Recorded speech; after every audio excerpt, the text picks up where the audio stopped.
Bonjour et merci encore de faire partie de cette étude. Dans ce petit tutoriel, je vais vous montrer comment utiliser l'éditeur de modèles, ce qui est assez important dans le cadre de cette étude parce que la plupart des questions impliquent la modélisation de quelques modèles simples en BPMN. Tout d'abord, regardons de quoi a l'air notre éditeur de modèles. Dans la partie supérieure, nous avons la barre de titre avec un lien qui permet de se mettre en mode plein écran. Ensuite, on a la partie, la zone de dessin, dans laquelle on aura on pourra dessiner puis on aura notre modèle. Et sur la partie de gauche, on a la barre d'outils où on a les différents objets qu'on peut glisser sur notre modèle.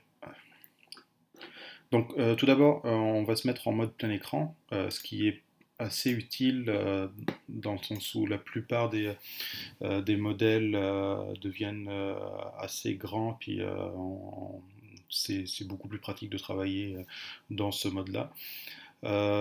Mais pour sortir de mode plein écran, il suffit de recliquer sur le lien et puis on revient sur la page sur laquelle nous étions. Donc si je reclique sur ce lien-là ici, donc, tout d'abord, pour agrandir mon modèle, tout ce que j'ai à faire, c'est d'utiliser la- le scroll wheel de ma souris, en fait, la- la roulette de défilement, ce qui me permet de zoomer en avant et en arrière sur mon modèle. Ensuite, si je veux déplacer mon modèle, je dois simplement cliquer quelque part là où il n'y a rien sur ma zone de dessin et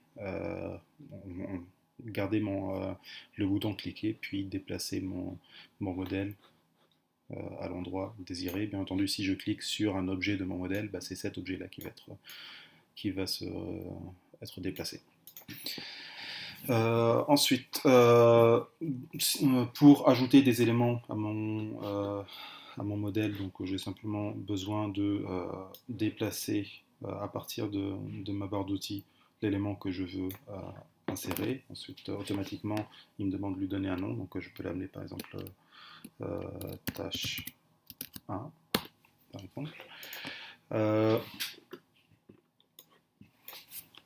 Il y a une autre façon de le faire, c'est en cliquant sur un élément de mon modèle et puis automatiquement l'outil nous propose les différents objets qu'on peut connecter à cet élément-là. Donc si par exemple la tâche 1, je veux connecter une nouvelle tâche, donc j'ai simplement à choisir la tâche et la déplacer là où je veux la mettre. Et là par exemple je vais appeler ça tâche 2. Ici, si je veux connecter mon événement de départ avec ma tâche 1, j'ai simplement besoin de cliquer sur mon événement ici, puis de choisir les flèches qui va automatiquement créer euh, une flèche de séquence entre mon événement de départ et ma tâche 1. Je peux également connecter ici ma barre de participants. Donc si par exemple je veux connecter mon client à la tâche 1, donc je vais cliquer sur la zone de mon client, je vais choisir ici les flèches et je vais les connecter à ma tâche 1 et bien entendu ça va me créer une connexion de type message parce que je ne peux pas utiliser une séquence entre deux barres de participants. Finalement, si je veux supprimer des choses, je peux utiliser ici cette icône de poubelle qui apparaît. Donc, je ne peux pas utiliser le bouton supprimer de mon clavier, mais c'est le seul moyen dans le fond de supprimer des choses. Donc, par exemple, ici, je vais créer une tâche 3 et terminer ici avec un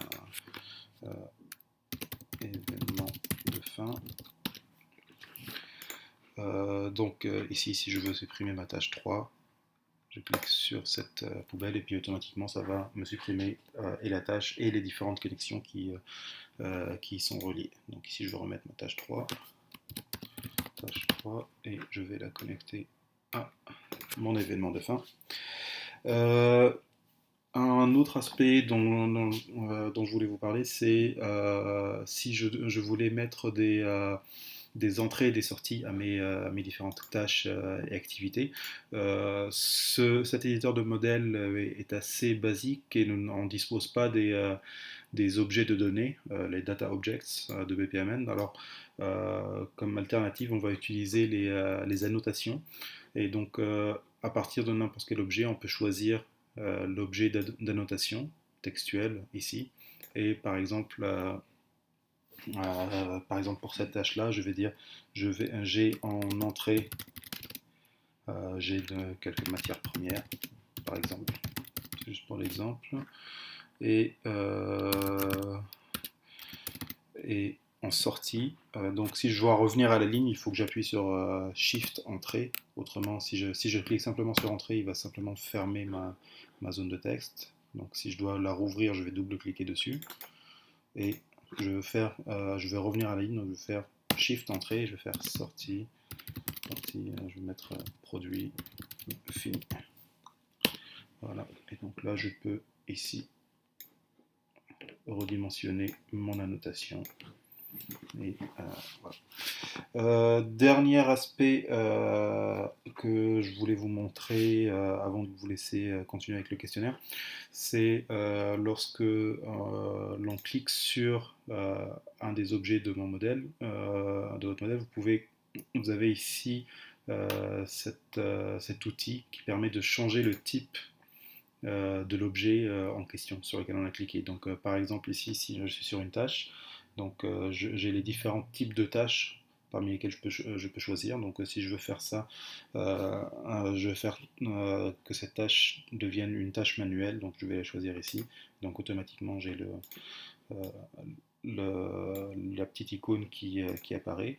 Bien entendu, ça dépend du type d'objet sur lequel on clique. Donc si je clique ici sur un événement de fin, je vais avoir les différents types d'événements de fin. Si je veux en faire un événement de fin de terminaison, donc je vais cliquer sur choisir ce type d'objet, puis automatiquement mon icône se met à jour.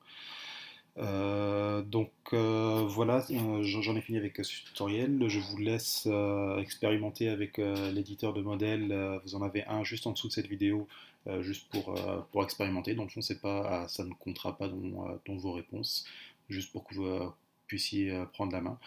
Et donc, je vous remercie encore de faire partie de cette étude et j'espère que vous allez aimer ce questionnaire. Merci.